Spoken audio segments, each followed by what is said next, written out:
ഓം നമോ വിരാട് വിശ്വബ്രഹ്മണേ നമ. എല്ലാവർക്കും നമസ്തേ. ഞാൻ ഷിജു ആചാരി, വിശ്വബ്രഹ്മ സമൂഹമഠത്തിൻ്റെ കർമാചാര്യനാണ്. വിശ്വബ്രഹ്മ സമൂഹമഠത്തിൻ്റെ പുതിയൊരു എപ്പിസോഡിലേക്ക് ഏവർക്കും സുസ്വാഗതം. ഇന്നത്തെ വിഷയം ഒരു ശാസ്ത്ര സത്യം എങ്ങനെ ഉടലെടുക്കുന്നു. നമുക്കറിയാം, വാസ്തുശാസ്ത്ര സനാതന ധർമ്മം വളരെ കാലഘട്ടങ്ങൾക്ക് മുമ്പ് തന്നെ, ഏതാണ്ട് BC 6000 മുമ്പ് തന്നെ അതിൻ്റെ പ്രയാണം ആരംഭിക്കുകയും പ്രകൃതിയും മനുഷ്യനും എങ്ങനെ ഇണങ്ങി ജീവിക്കണം എന്നുള്ളതുമാണ് പഠിച്ചുകൊണ്ടിരിക്കുന്നത്. അന്നു മുതൽ ഇന്ന് വരെയുള്ള നമ്മുടെ പൂർവിക ആചാര്യന്മാർ ഉണ്ടാക്കിയ പ്രമാണങ്ങളാണ് നമ്മൾ സ്വീകരിച്ചു കൊണ്ടിരിക്കുന്നത്. ഈ പ്രമാണങ്ങൾ ശാസ്ത്ര സത്യമായിട്ട് അല്ലെങ്കിൽ ആധുനിക ശാസ്ത്രീയപരമായിട്ട് നമ്മൾ എങ്ങനെ അതിനെ വിലയിരുത്താൻ സാധിക്കും? നമുക്കറിയാം, ഇന്ന് ഒരുപാട് പുസ്തകങ്ങൾ നമുക്ക് ചന്തകളിൽ കിട്ടാറുണ്ട്. വാസ്തുവിനെക്കുറിച്ചും വിശ്വകർമ്മ തത്വത്തെക്കുറിച്ചും വാസ്തു തത്വത്തെക്കുറിച്ചും പ്ലാനുകളെക്കുറിച്ചും ഒക്കെ നമുക്ക് ലഭിക്കുന്നുണ്ട്.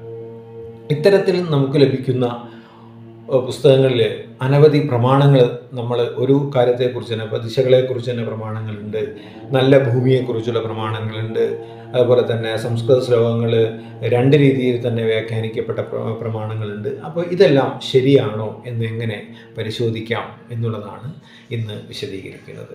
ശ്രദ്ധിച്ച് കേൾക്കുക. കാരണം ഒരു പ്രമാണത്തെ നാം ശാസ്ത്രമായിട്ട് മാറ്റണമെങ്കിൽ അതിന് 5 കാര്യങ്ങൾ വേണമെന്നുള്ളതാണ്.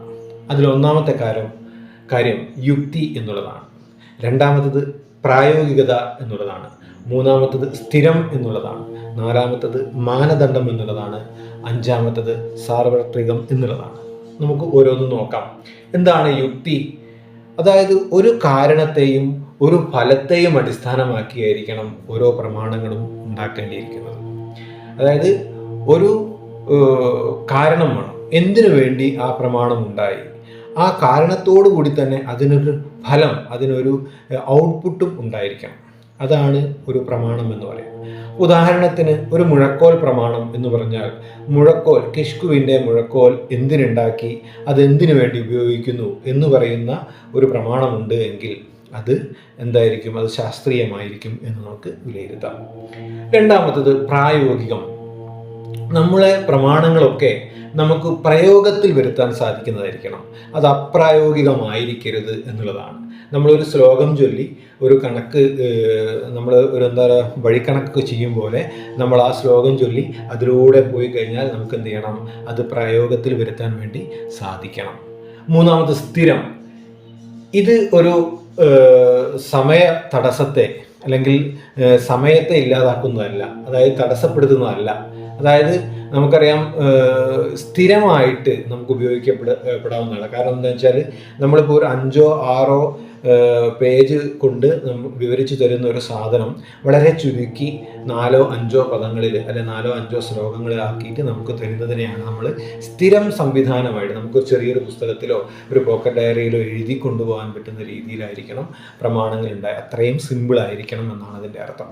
നാലാമത്തത് മാനദണ്ഡം. അതായത് നമ്മുടെ വാസ്തുശാസ്ത്രത്തിൻ്റെ അല്ലെങ്കിൽ വാസ്തു സനാതന ധർമ്മത്തിൻ്റെ മാനദണ്ഡങ്ങൾ പാലിച്ചിരിക്കണം. അതായത് കാന്തിക ദിശ, പ്രാണിക് ദിശ, അതുപോലെ തന്നെ ജീവ ദിശ, അതുപോലെ തന്നെ യമസൂത്രങ്ങൾ, കർണസൂത്രങ്ങൾ, അതേപോലെ തന്നെ പഞ്ചഭൂത തത്വങ്ങൾ, ഉയരക്രമങ്ങൾ, ആയാതി ഷഡ്വർഗങ്ങൾ തുടങ്ങിയിട്ടുള്ള നമ്മുടെ മാനദണ്ഡങ്ങൾ എന്തെല്ലാമാണോ അതെല്ലാം പാലിച്ചുകൊണ്ടായിരിക്കണം ഈ ഒരു പ്രമാണമെങ്കിൽ അത് ശാസ്ത്രീയമായിരിക്കും. അവസാനമായിട്ട് 5ാമത്തത് സാർവത്രികം എന്നുള്ളതാണ്. അതായത് നമ്മളൊരു പ്രമാണം ചൊല്ലിക്കഴിഞ്ഞാൽ ആ പ്രമാണം സാർവത്രികമായിട്ട് അതിനെ നമുക്ക് ഉപയോഗമുള്ളതാണെങ്കിൽ മാത്രമേ അത് ശാസ്ത്രീയമായി അംഗീകരിക്കുള്ളൂ. അല്ലെങ്കിൽ നമ്മൾ ഇന്ന് പല ആചാര്യന്മാർ പറയുമ്പോൾ എൻ്റെ ആചാര്യൻ ഇങ്ങനെയാണ് പറയുന്നത്, അതുകൊണ്ട് ഞാനത് സ്വീകരിക്കില്ല. അപ്പോൾ മറ്റേ ആൾ പറയും എൻ്റെ ആചാര്യൻ എങ്ങനെയാണ് പഠിപ്പിച്ച് ഞാൻ അതേ ചെയ്യൂ എന്നുള്ളതല്ല. അപ്പോഴാണ് നമ്മൾ എന്ത് ചെയ്യുന്നത്? ഇതിൻ്റെ ശാസ്ത്രീയത നമ്മൾ സ്വയം ഗവേഷണം ചെയ്ത് കണ്ടുപിടിക്കുകയും അതിൻ്റെ സത്യങ്ങളിലൂടെ നമ്മൾ ചരിക്കുകയും അത് നമ്മൾ തലമുറയിലേക്ക് കൊടുക്കുമ്പോഴുമാണ് നമ്മൾ എന്തായാലും നമ്മളൊരു ആചാര്യനായിട്ട് മാറുന്നത് അല്ലെങ്കിൽ മാറ്റപ്പെടുന്നത്. നന്ദി, നമസ്കാരം. ലൈക്ക് ചെയ്യുക, ഷെയർ ചെയ്യുക, കമൻറ്റ് ചെയ്യുക. നന്ദി.